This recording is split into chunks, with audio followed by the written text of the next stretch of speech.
Maayong hapon sa tanan no. So bali guys, makadto ako sa elementary kag ang manghod ko makadto sa sadayagan. Matabo-tabo naman sila tidto sang iyang mga palalabs Samtang galakat-lakat kami, grabe gid ang init sa dalan pero okay lang. Puas-puas lakat lang Pato sa kladtuan.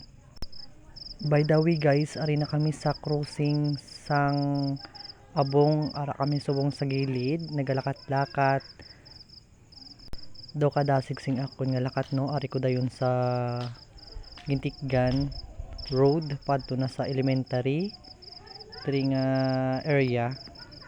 Samtang galakat-lakat ko diri sa dalan, muntikan lang ko malagbungan sang bukol ari kas basit ito kas basit ito kas basit ito.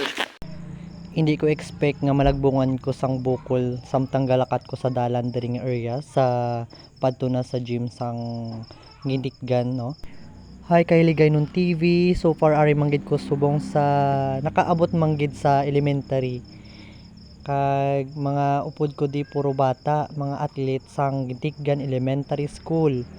Ma-practice sila kuno sang dalagan diri kay para sa maabot naman nga competition by zonal meet palaboton. By the way, ari ko sa gym na nakaabot manggid.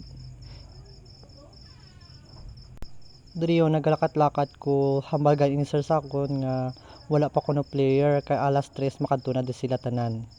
Ang ginhimo ko di guys, nagpinungko lang ko di samtang gawlat sa ila kay hambal ni sir mga around 3 maalabot ang iyang player nga mga ginatudloan niya diri.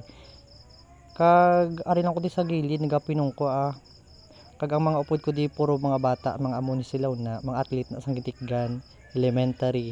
So guys, madam ugid nga salamat do diri na kutob akon vlog. Nagsalamat gid sa tanan.